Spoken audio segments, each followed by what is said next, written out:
Okay, next up, the thought for the day. Doug Hecker, is a special day for you too, with Project Censored coming up. And so would you share with us some thoughts? Maybe do you even have anything on Project Censored? Good afternoon, everybody. Welcome. Today we're going to be hearing from Mickey Huff. He's up here in the front with his lovely wife, Meg, from Project Censored. And Carl Jensen, who is no longer with us, passed away a few years ago. He started the project in 1976 at Sonoma State University. So I've got a quote from him for the thought of the day. We must look to prod and support a free, open, and aggressive press. We have a press in the United States guaranteed by the First Amendment, and we have the best communications technology in the world. Now let us seek a more responsible and responsive press, a press that truly earns its First Amendment rights. Indeed, a press not afraid to do a little muckraking. Then and only then will we have the information we need to build a more enlightened and responsive society. Carl Jensen.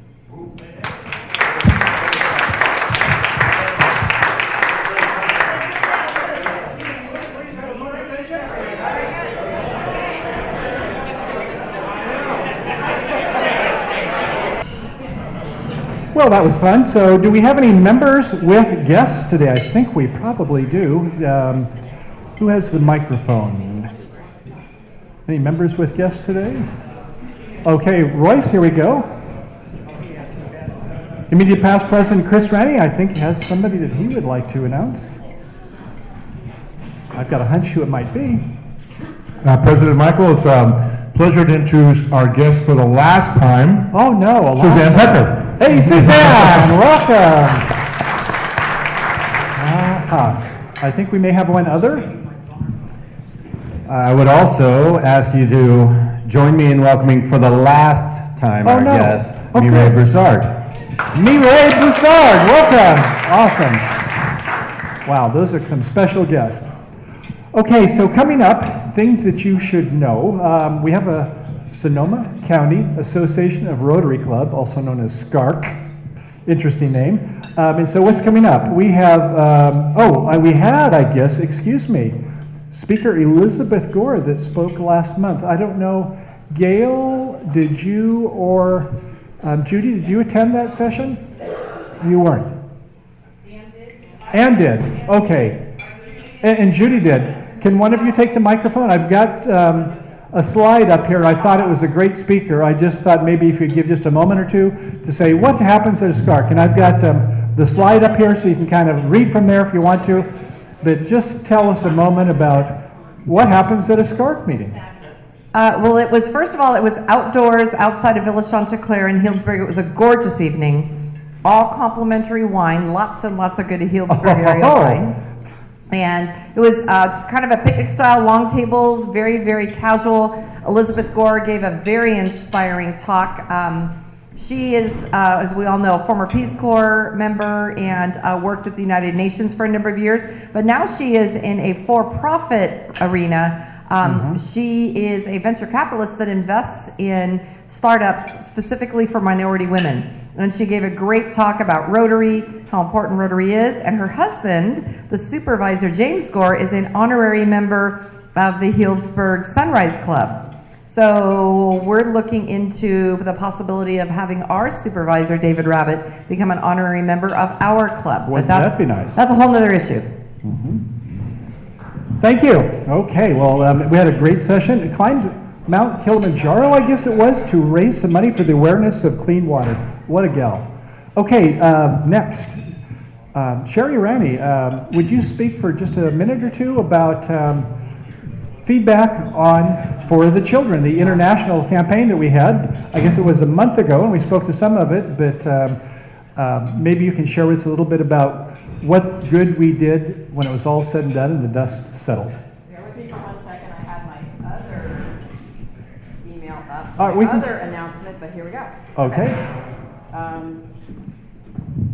First and foremost, it's been a month already, so we've already thanked everybody, but I just want to thank everybody again that participated in that fabulous fundraiser. I think, again, one of the important pieces of it was doing it with the other 2 Rotary clubs in town. We all worked together. I felt so well. Everybody brought different talents to the table, and that was all really cool. So what I wanted to report to you was the actual financial outcome of it, which Sunrise Club, Kurt Schau, did a beautiful job of keeping track of everything for us. So the total amount net income for the event was $8,115. Not bad for a night of fun. $8,000. Thank you all. Yeah. And then the way we broke that down between the three clubs is that all ticket sales were divided evenly between all three clubs, and we did use Eventbrite, which is a wonderful system, very easy to manage. And then each club participated by providing raffle baskets and a silent auction item or two. So if our club donated that basket, they kept track of the tickets that went into that particular basket for the raffle. So anyway, the breakdown of it was we made $2,511. We were very happy with that. Valley Club made $3,443, and Sunrise was $2,160. And I think this is especially important because Valley was the one that came up with the idea to get together and do this, because they lost out on their international funding this year because they do a fundraiser at Lagunitas each year, and their club opted to divert those funds to the fire victims this year. So the international committee had zero money to work with. So I'm real pleased that they came out the highest division on this because they really needed the money, and they just were wonderful. So anyway, thanks to all, and I do have some really beautiful pins that I'll be distributing to everybody that helped to put that on. They're Children of the World rotary pins that are really cool. So Michael provided Sherry, those just for one us. thing. You have about maybe 7 projects, and now with the additional better part of $3,000, that's going to help for these 7 projects to do a little bit more, or how will you be able to use this money this year? Well, I will be very, very soon. I will be calling another meeting of our international committee to move forward again. Right now, we have encumbered a number of funds to various children's projects. We haven't actually funded them yet because they're not ready, but there's one in Tanzania in Africa, which is providing, there's 2 in Africa. One's Uganda, which is the cookers. Okay, in Uganda, there's solar cookers for a school. Tanzania, there is a water sanitation project. Anyway, we have a number of different projects throughout the world, a couple of them in Ecuador. So we promised the money to all these projects. We haven't written the checks yet because they're not ready. So we will be doing all that soon, and then we're still looking for additional projects. So again, this $2,511 that we earned will be going toward those projects directly benefiting children. We have all kinds of other projects as well, but we will be coming up with other projects to fund because we do have additional funds to spend, which is Good. wonderful. Well, we got about a couple months before we start issuing the super raffle tickets, and so for our Rotarians, you are leaders and you are also salespeople, so keep this in mind as these are things when we go out and selling the tickets, all the fantastic things we're doing, not only at home, but also abroad. So big thanks for Sherry and her team. And next up, wow, golf tournament. Chad and Charlie have been doing a yeoman's job to get this golf tournament, getting ready for Monday, and we're ready to get off the launch pad. And Chad, we'd like to say a couple final words in terms of what happens next. Golf tournament's on Monday.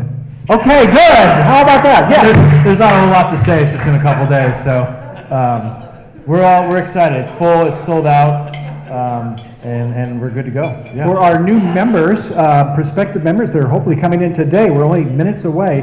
Tell us a little bit about the timeline. Now we've got, let's see. There's lunch at 11, which is awesome. There's Noon a golf for shotgun tournament. start. Yeah, there's a golf tournament at 12. Yeah. And then a nice dinner. and Libations drinks. at 5 still? Sure. Okay. We can add it. And, However you want to do it, we can do it. Do we have a presentation at about 7? Yeah, there will be a presentation. Yes. Okay. I don't know. Yeah. So somewhere around dinner, we'll announce we have awards and Maybe even say who the president-elect nominee is at the end of the evening. So I'm hearing. we anyway. can squeeze them in. Okay. Thank you, Chad. Okay. Very good. Next up, the 13th, next Thursday, no meeting. It will be a dark week. So if you're like me in previous years, you come up here and nobody's in the parking lot, there's no meeting next week. It is a dark week. So get that time off for good behavior. Then on September 20th, Gary Callahan, superintendent for schools, will be there, and that will be great. It's going to be a format for us to bring our kids or grandkids, if the choice would be. So it's kind of also a family day, so if you want to, please bring your kids that day, and we'll give them a free meal. How about that? So bring them on down, and it'll be a fun day, and we're going to learn about, I think he's going to be speaking about the facilities that they've got going on, the buildings and structures and things, but you'll have some good questions, I am sure. After that, the 27th will be our next club assembly. I hope you enjoyed the last one. This will be speed meetings, and so it will be, what is your passion, what goals are you pursuing, and what advice would you find helpful? So those are the 3 items. There's going to be a lot of breakout sessions at the tables, and I hope you enjoy that. Next up, Sonoma County Association of Rotary Clubs. The next one is going to be hosted by our Valley Club. You know, and they did a great job of supporting us when we had ours last year with President Chris and past President Joanne. So we want to be there as much as we can. I mean, it's a short commute anyway, isn't it? So that's coming up at the end of the month, the 27th at Rooster Run, pork loin or chicken thighs, $50, and our Rotary Club will pay half, so $25 for a really good meal and a lot of fun. Be sure, though, to get your reservations by the end of this week. And since this is a dark week, if you just let her know at the end of this meeting, go flag her down and say, hey, I'd like to go. Then she'll know. But if you forget, be sure to call her or send her email by the end of next week to our Secretary, Gail. Okay, after that,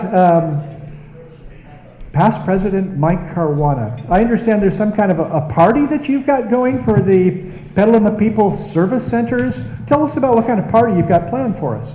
Okay, so in case some of you didn't have the information on what we're doing, is the Petaluma People Services has a backyard, for lack of a better description, where kids can hang out when they're temporarily housed there. And the backyard was full of blackberry bushes, and they must be delicious. Yeah, not really when you pay. And also had a few trees that were falling down on the yard. So we thought it would be bad form to have a place for the kids to stay where trees fall on them. So anyway, we've had the trees trimmed so far, and the blackberry bushes moved, which means that there's one work day we're setting up where we hope to be able to move the fences, 9 fence post holes to be dug, move the fence and install some benches, prune some trees, low-lying trees, and make the place habitable. We have a bunch of wood chips ready to spread. So all of that is going to happen on Saturday, October 13th, starting at 8 a.m. We'll have coffee and some kind of treats or something for everybody to get going on. So I will be sending each of you probably an email and asking you if you can volunteer to help for about 2 or 3 hours. We figure if we get a bunch of people there, we should be able to knock it off in about 4 hours. So this is going to be a tri-club event, right? So we're going to have quite a few people from the other clubs also? We will. So it'll be nice to get to meet people from the other clubs. We are looking for somebody who knows how to operate a small excavator, because we're going to rent one to remove the blackberry roots. You know how to do it? Yeah. But he's got a manual. He downloaded it off the internet, I'm sure. Yeah, I looked up how to operate one on Google and decided that wouldn't do it. Anyway, so if any of you do know someone who can do that, let me know. And if you want to volunteer to do any work at all, please let me know. Do you expect that you'll need any other people? I mean, should we get the Interact or the Boy Scouts or others involved, or do you think you've already got enough? Or what's your sense? There is an individual from the Sunrise Club who's taking care of that. Okay, good. Well, thank you. Thanks. Past President Mike. Good job. There's another one for us when we start doing our super raffle, another big project that we've got going. That'll be up to about $13,500. I think we're going to invest in that project, so we're going to make it nice. Then, October 21st, you know, around that time, we were looking at having the Friendship Feast, but that's going to be shifted to November. Instead, we're going to be having a picnic, a potluck picnic, a potluck barbecue picnic, and so we're going to have the 3 F's, friendship, fellowship, and fun. We're going to have some Frisbee golf, where each hole is going to be designated to different things that Rotary Club does, and some other games there too. So the idea is, part of it is Rotary Days, but it's not going to be a big sell. This isn't going to be only for new members. But if you do have friends, bring them along. Let them know what Rotary is all about. If you do have people who are interested in just maybe looking at coming to a meeting, great, have them come meet us there also. And so that is going to be on a Sunday, the 21st, at McNear Park from 11 a.m. to 4 p.m. And I'm going to try to get some of our folks, including Danny Fish. He said he would like to help out with barbecue, so I'm hoping he's going to be one of the people on our barbecue team. So we'll take care of the meat and the drinks. You just bring your potluck item and come and have a lot of fun. Okay, next up, we have stewardship. Oh, stewardship, yeah. I was reminded by somebody that when I say fines, is that it gets the wrong impression. But before I get there, Judy Allowell, hi. Hi. Tell us about yourself. The day that we're having the event for cops for the children, they're for their Serenity Garden. I wanted to mention something. I've mentioned it several times before. I donated $500 in my daughter Vicky's memory, because before I adopted her, she had been with parenting problems with foster care and stuff, and so she had a tough life before I got her at 6.5 years old. And why I wanted to bring that up today is that the day that they have planned as the work day to work there, October 13th. Can you believe that? Same day. Would have been her 50th birthday. Wow.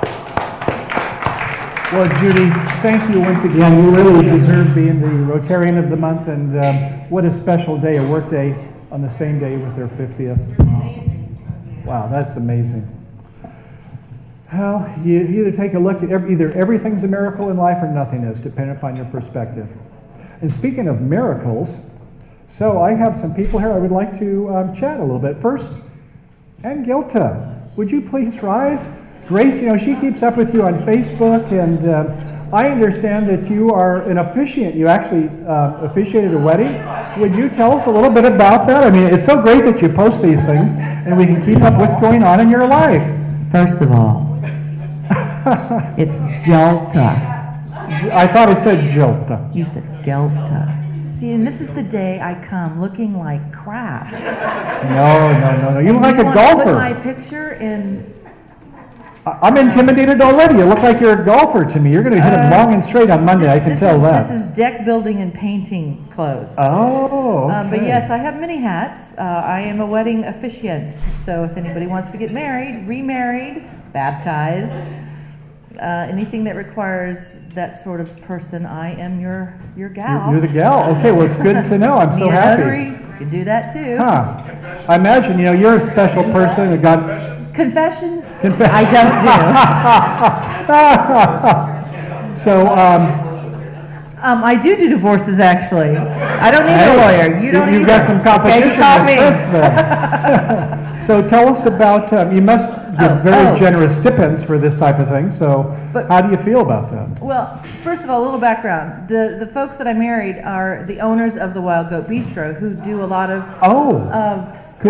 Helping with the dinners. So Nancy DiLorenzo and Sharon McCauley got married, and I've known them for years. Nancy has been a longtime friend, and so they asked me to officiate their wedding. It was very, very sweet, and it was done off of Sonoma Mountain Road in this little rustic ranch barn kind of thing. It's an Airbnb deal, but you felt like you were like in Italy. It was so, so, so sweet, so romantic, so lovely. So yeah, they're hitched. How about $50? $50 it is. Congratulations. Thank you. Woo-hoo. Well, Steve Powell and Renee Hayes, I had some interest for you, but our schedule's a little tight, so you're off the hook this week, but I'd love to get caught up. And Sherry Rennie, what else do you have to say? I'll get to you, Ann. Oh, Ann, go ahead. I need to correct that. I'm just going to do 100 and get it done. You're done with it? Okay. So you don't have so I don't ever to call have you me raise again. Okay, $100, even better. Thank you. Okay. So while I had the mic before, I should have rushed this in there, but I just wanted to make the announcement about the grants management seminar Somebody from our club needs to attend the grants management seminar. They're doing one in person September 22nd from 9 a.m. to noon in Ukiah. And then there's an online or a webinar version of it on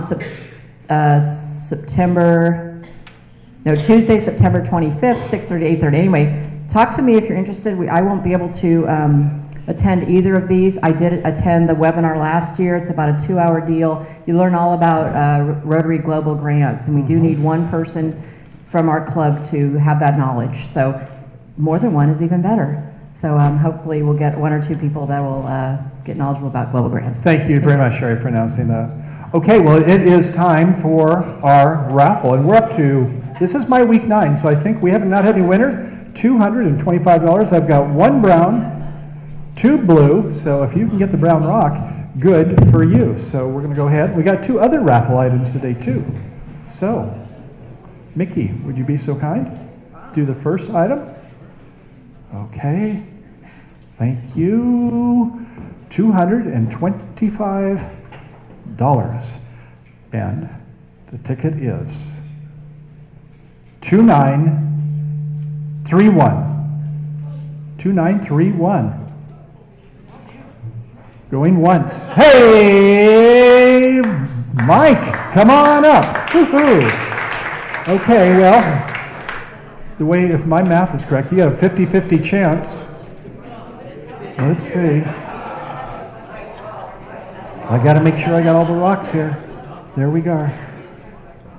2 blue, 1 brown. Are you feeling lucky? 2 blue, 1 brown. For you. 2 blue, 1 brown. Does he get the brown? He has the brown! Oh! And our treasurer, Connie, we're going to give you, do we give him a 1040 form for this? It's getting up there quite a ways. Oh, well, wait a second. We got to get this now. What did you say? I want to get this. This is an oral contract. Okay, so I was trying to do this privately. But Oh, okay. Well, here, I'll take it back. Okay, thank you once again, Michael. Okay, and he wants to...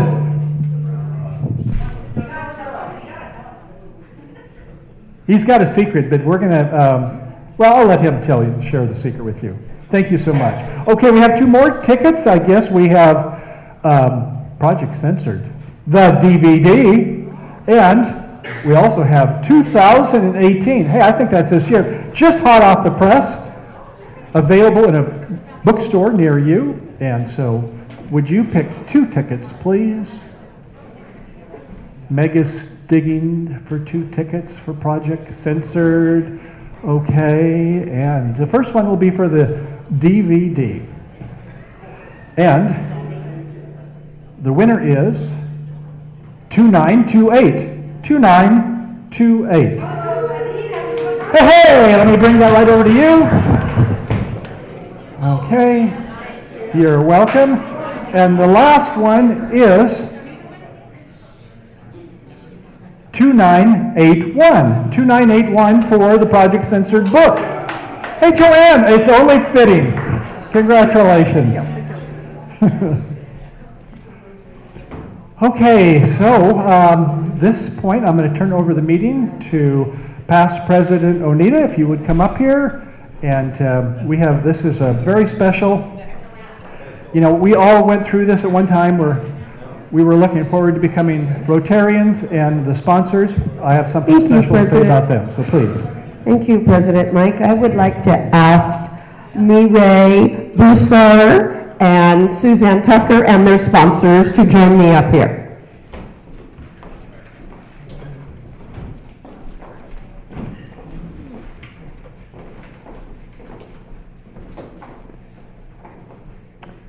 Club members, it's my great pleasure on behalf of the Rotary Club of Petaluma to induct these 2 new women into our club today. We all welcome you, not only for the fine fellowship that we will share, but also for your strong arms and talents that will help us to carry out our many projects to make our community, our country, and the world a better place to live in. Rotary is an organization of business and professional people pledge to uphold the highest professional standards. Rotarians believe that worldwide friendship, international peace can be achieved when business people unite together under the banner of service. You have been chosen for membership in this Rotary Club because your fellow members believe you to be a leader in your field, and because you manifest those qualities of head and heart to uphold service above self and to interpret and impart the message of Rotary in our community. The Petaluma community will know and judge Rotary by your embodiment of our character and service. We accept you as a member because we know our principles and our organization to be safe in your keeping. The Rotary Club of Petaluma would like to take a moment too to thank your sponsors. Sponsors are truly the guardians of Rotary's future. Without them, we cannot continue our local work or the vision of Rotary throughout the world. Thank you for continuing Rotary. Sponsors at this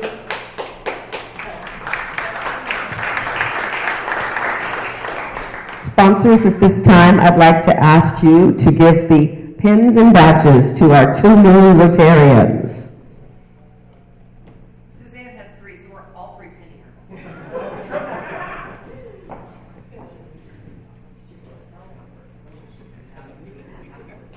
And fellow Rotarians, I would like to ask you to stand and welcome our 2 new Rotarians.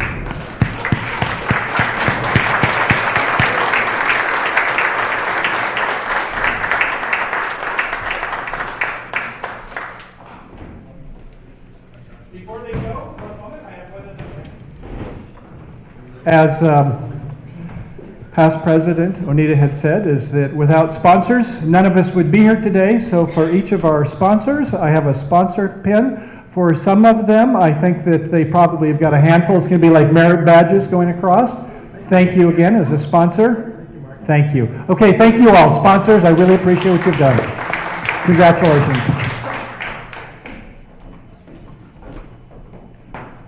Okay, and I think we're right on time. That clock's a couple minutes ahead, so we're going to get into Project Censored. And so, I don't know, do you want me to show that a couple minute DVD video?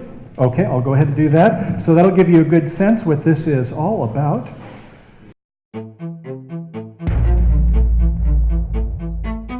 Media, the government, control our culture. There are vested interests in keeping you stupid. If we all just let corporate media feed us what it is we're supposed to be learning, we easily can forget about the stuff that really is harming our society. I'm so struck by the Tiger Woods incident. I'm a little upset to see all this hoopla over that reporter who had that brain problem during the Golden Mics. The story of Serene Branson has captivated the nation. In the winter of 2007, the idea came to me to create a documentary film based on Sonoma State University's media research program, Project Censored. I was immediately inspired by Chris's idea to expose why corporate media fails to report the truth. Our goal was to answer the question: what will it take to end the reign of corporate media's junk food news? Corporate news right now, it gives you nuggets, it gives you little sensational items. And I've been in these conversations. This is how it works on the inside. The media is more than just part of the problem, it is the problem. Project Censored has given me what I've wanted, in the sense that I want to be informed.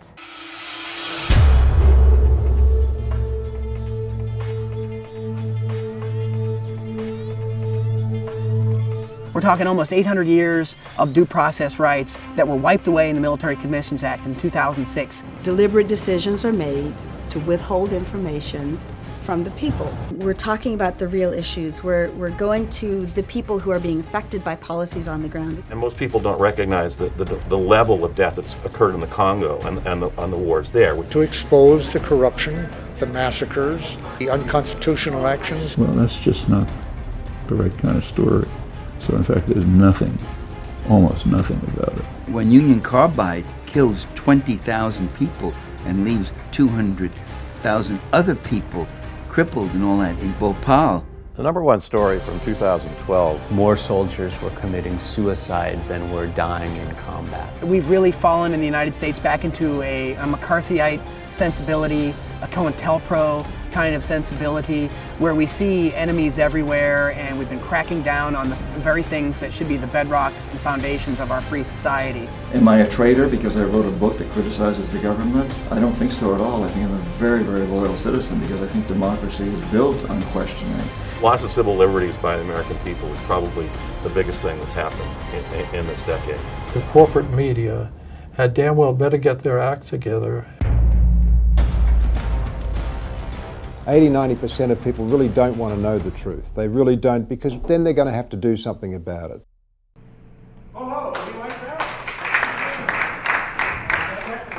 Forward, please, and do the introductions.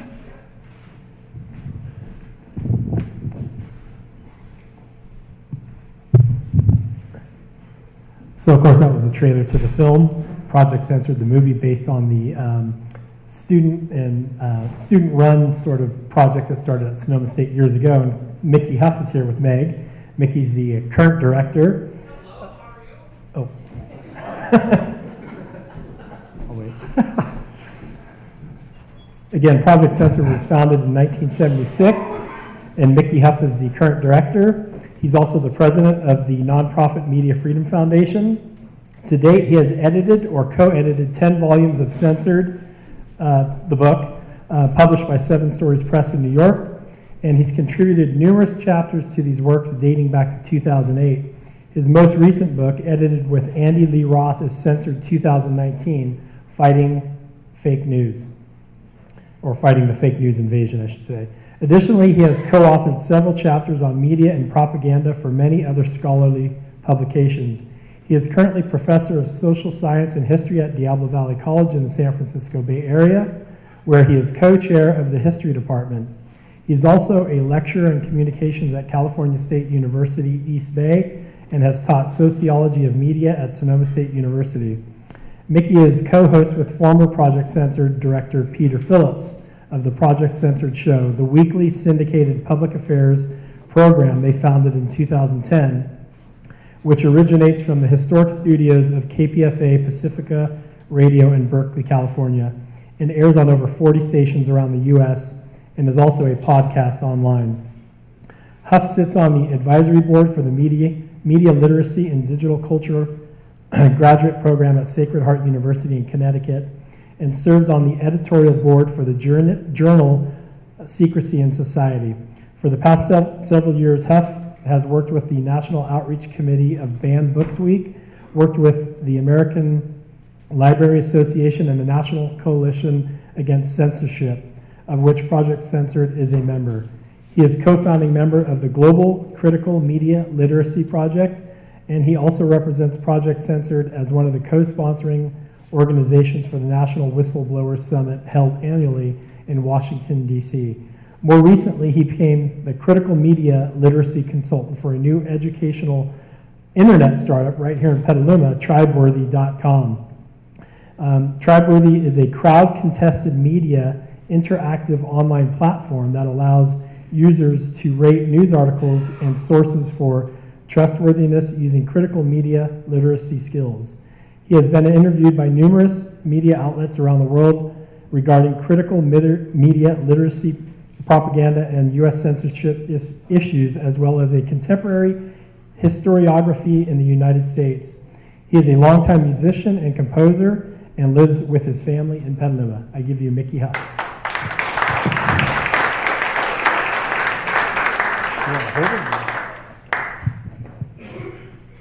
Thanks, Doug.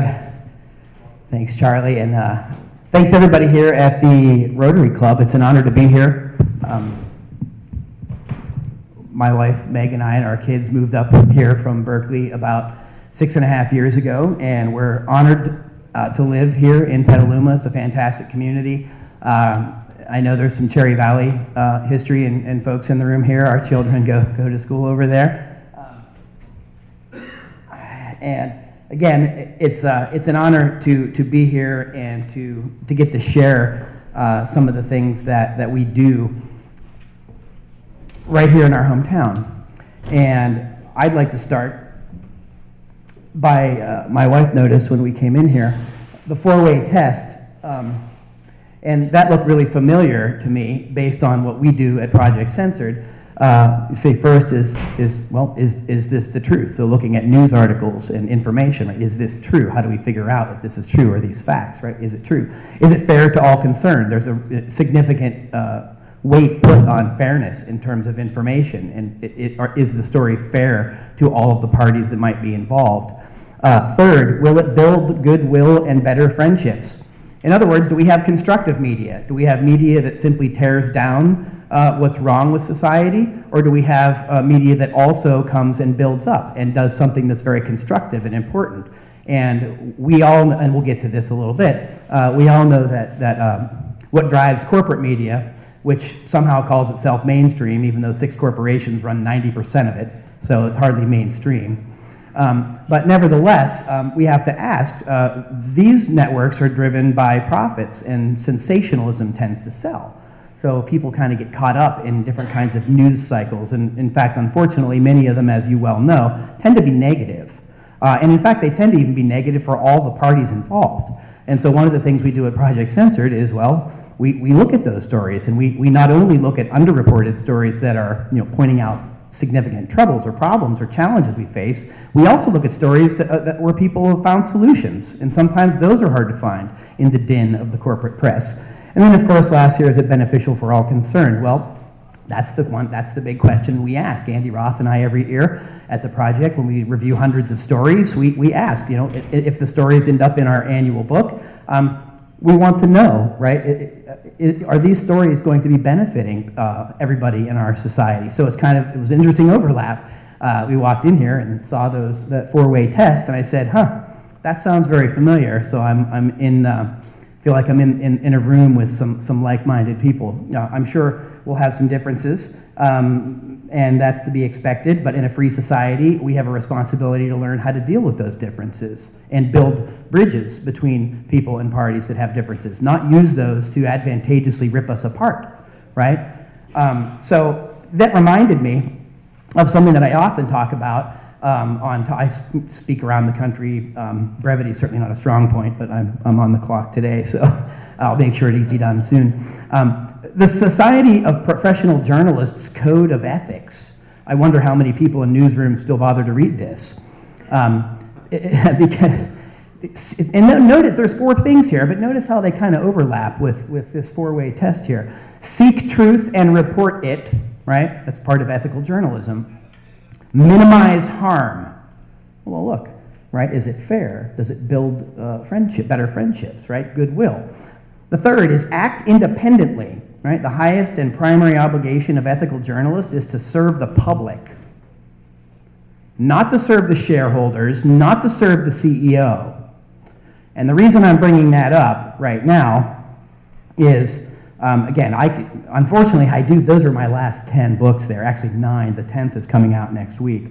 I'm replete with examples here, but this one really kind of hit it home, especially in terms of acting independently. In the summer of 2016, the chairman of CBS, Les Moonves, was speaking at a telecom conference in San Francisco. This is before the 2016 election. And this is a quote that, this is directly from Les Moonves, the CEO, right, chairman here over at CBS News. He's talking about the candidacy of Donald Trump and the sort of back and forth of the media between Trump and Hillary Clinton. And Les Moonves noted this, and again, he said this out loud. He said, "It may not be good for America, but it's damn good for CBS. Most of the ads are not about issues. They're sort of like the debates," Moonves says, noting there's a lot of money in this marketplace. "The 2016 campaign is a circus," he remarked, "but Donald's place in this election is a good thing. Man, who would have expected the ride we're all having now? The money's rolling in, and this is fun," Moonves went on. "I've never seen anything like this. And this is going to be a very good year for us. Sorry, it's a terrible thing to say, but bring it on, Donald. Keep going." I would like to add to Moonves that it isn't just the coverage of Trump. It's the way that the media is covering our political culture in general, of not just both parties, but the many third parties and different views. perhaps part of the reason why a good portion of the electorate stays home on one of our most important civic holidays, right? When we vote. And the media and the news media have an obligation to try to tell people, as George Seldes in the 20th century said, what's really going on, and try to help people make sense of things. And at Project Censored, that's a big part of our mission. And so the fourth of these code of ethics was be accountable and transparent. Well, where are you getting this information? Be accountable for the things you report. When you make a mistake, you retract it. You don't double down. And so this code of ethics just reminded me here of the 4 ways test, so I figured I would just share that with you, again, in hopes of pointing out that there's some similarities going on here. Project Censored is a 42-year organization.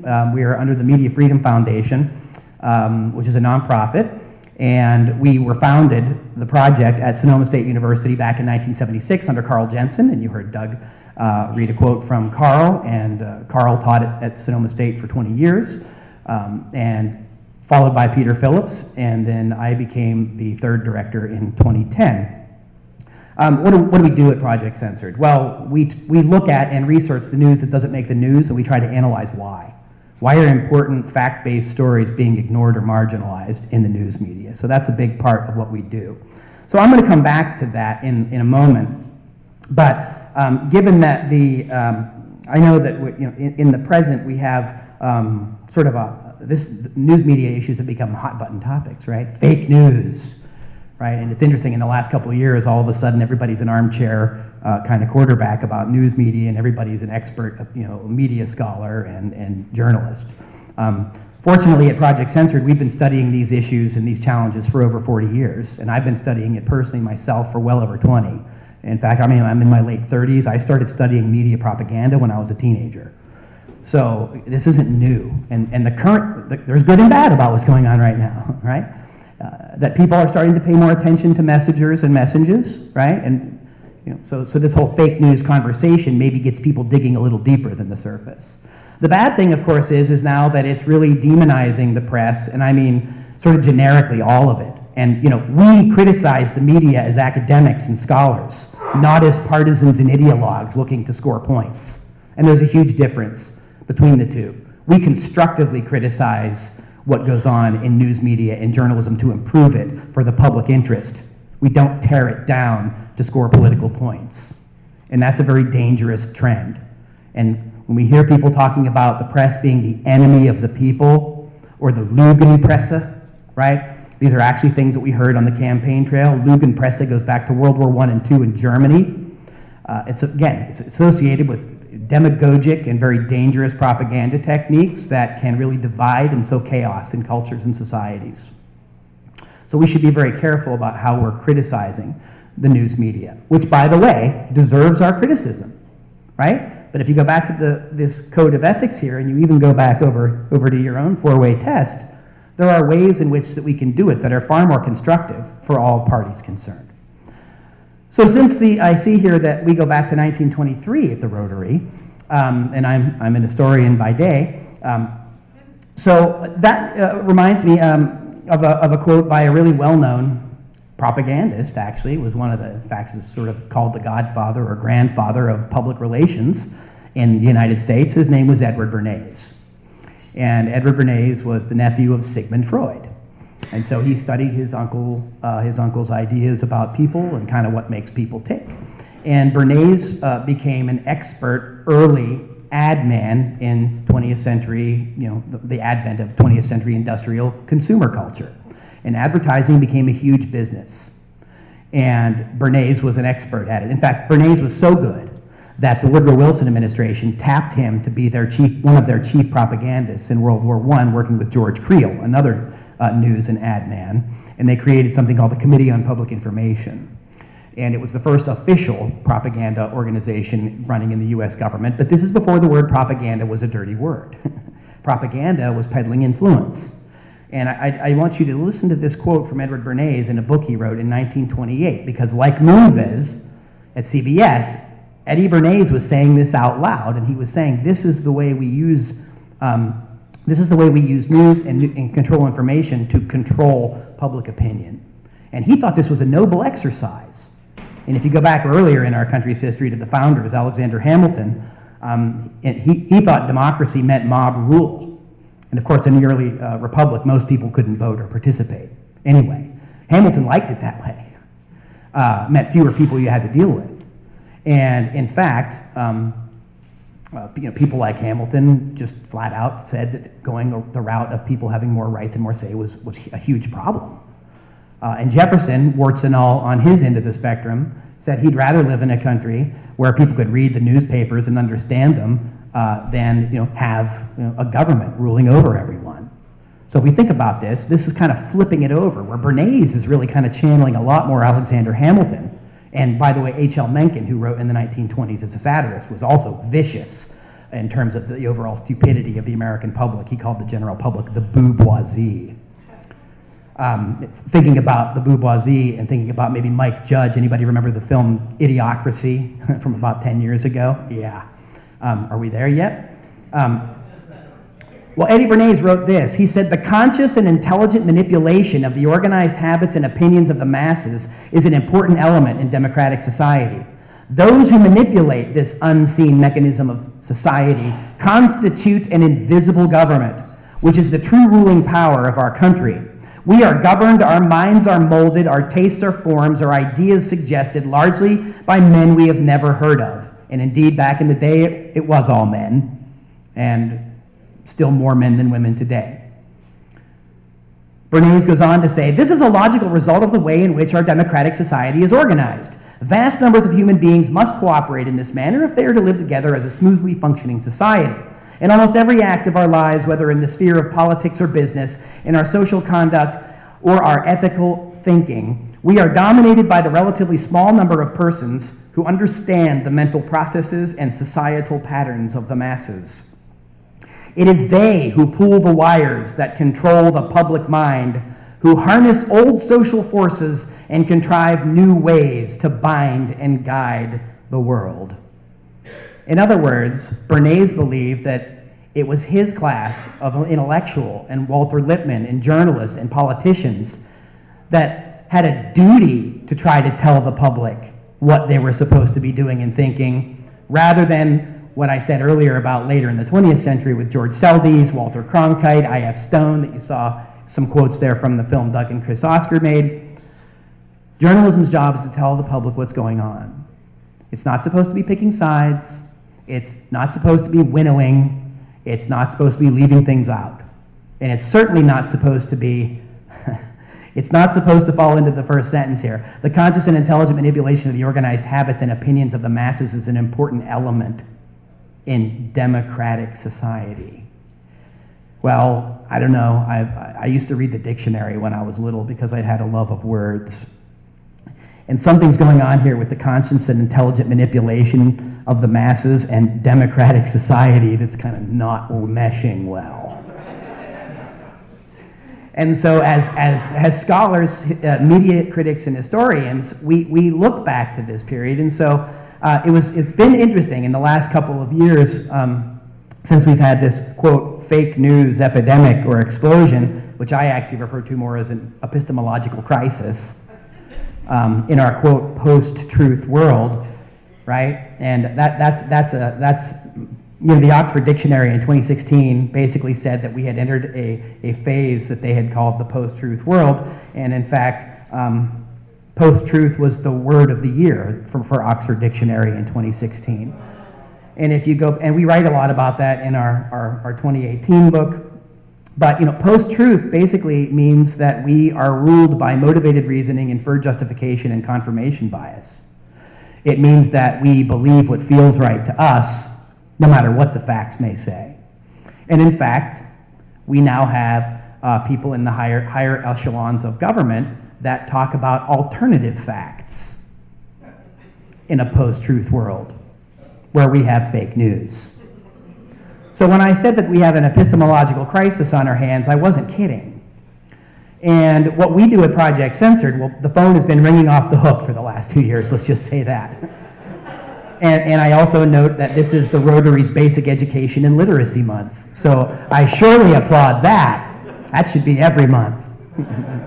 But I know you're busy and you do a lot of other great things for community. which is fantastic.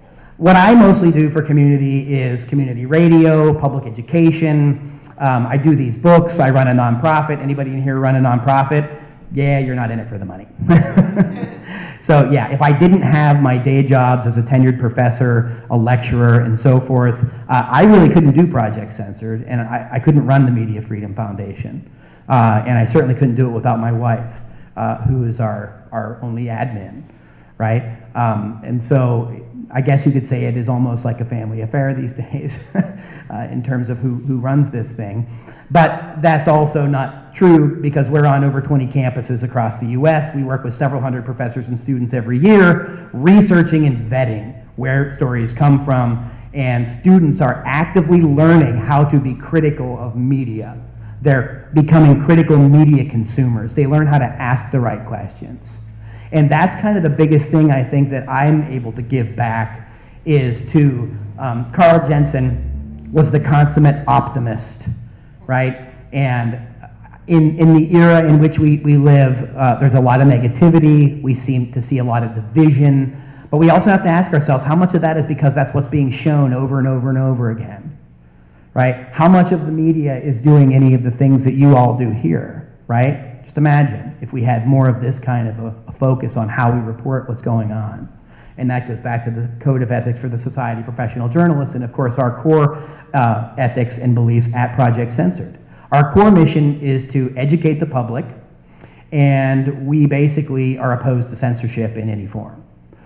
We believe that censorship in a modern culture such as ours is a culture that purports to have a free press system. Censorship is anything that interferes with the free flow of information, period. It's directly linked to the Universal Declaration of Human Rights, Article 19, that we have the right to both transmit and receive information, and there should be nothing blocking it or interfering it along the way. And I understand that some people think that's a radical definition. I think it is, because it goes back to the root of what free speech and a free press really mean, and that's what radical means, to go to the root. But some people think it means radical in a more of a negative or pejorative sense. And at the project, we disagree.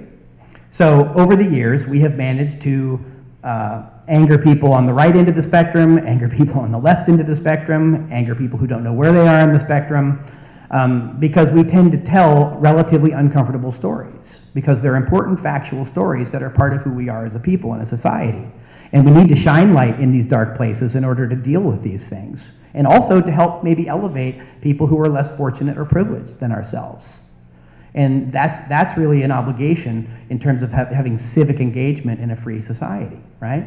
And again, it seems, I keep coming back here, that it seems to riff kind of right along with the beliefs of people in the Rotary.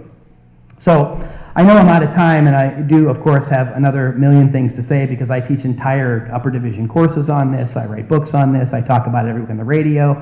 Cool thing about the radio is that I now pre-record the program right here in Petaluma at KPCA at the local community access station, so I can stay off the freeway and don't have to go to KPFA as much these days. But you can certainly catch us in the community.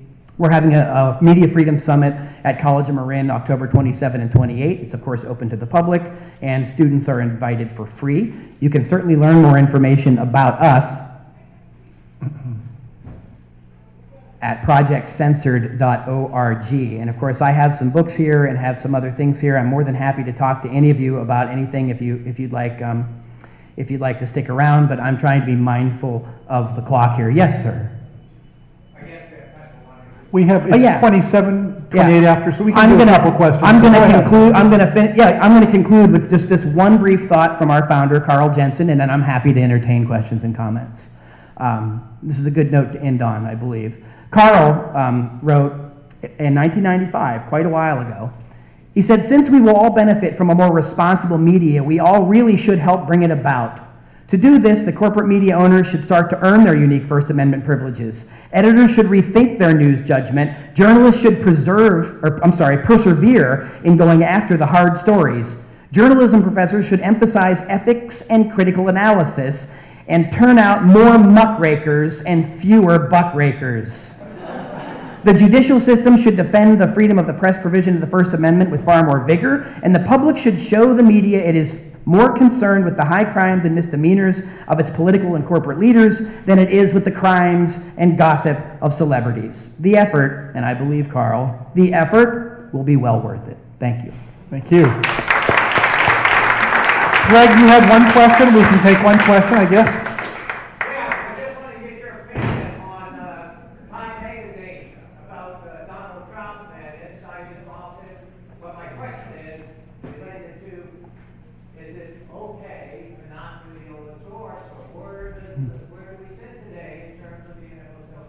Yeah, so that's the central core question of an upper division media ethics and law course, so I won't be able to answer it fully. But you've mentioned something very important. As far as Time or Newsweek or these corporate media outlets, look, they're all like broken clocks. They can be correct or right or factually supportable on different days, but they can also be irresponsible. They can, and this is again a lot of what we cover in our books, right? We don't pan any one given source and say, oh, this source is terrible, this one's great. We try to teach critical thinking skills so that you are in the driver's seat of what ends up being factually accurate and you can prove it empirically. But now go back to this issue of sourcing. So on the one hand, as you likely know, anonymous sources can be very important because they protect somebody that has something to lose by telling it. That's why we are a supporter of the National Whistleblowers Summit, right? And we've worked with Daniel Ellsberg, Chelsea Manning, John Kiriakou, and I don't know how many folks are familiar with here, but like I mentioned 3 different whistleblowers, Edward Snowden. These people are across the spectrum. You know, Dan is on the left end of the spectrum with Chelsea Manning. Ed Snowden is more of a libertarian on the right end of the spectrum. John Kiriakou is more of a right-wing libertarian person, right? Meaning whistleblowers come from all over. Whistleblowers are doing this. Whistleblowers are trying to just tell the truth and then deal with the consequences. So we understand as journalists, protecting sources can be important, right? But it also allows maybe unethical outlets to play fast and loose with things, right? Where they don't reveal a source because, well, maybe the source is A, highly unreputable, or B, doesn't exist. If it's an unnamed source, that could be a Trojan horse for me to just say anything that sounds legitimate to pursue a certain agenda. That's why I said we wouldn't have time to give you an adequate answer. Because it depends on the circumstance, and we have to ever be digging and looking for that corroboration. So. Greg O'Brien, the truth will set you free, but follow the money. Yeah, yeah. I didn't get into the propaganda model in terms of media analysis, but following the money is big. Ownership and advertising do a lot to influence what gets reported, and so do a reliance on official sources. So, but if you're interested in learning more about this topic and what we do, I'm happy to come out and do other talks. I'm happy to. And you can talk to Mickey. You'll have to stay for a couple minutes. Absolutely. I want to give him a speaker for the speaker. Here's something I'd like to give you. Megan, thank you for also being there. Doug, thank you for setting up. I hope you had a good time. Remember to see Gail if you want to go to SCARF next Thursday, or 2 Thursday down, but you got to let her know now. So with that, the meeting is adjourned. Thank you for coming.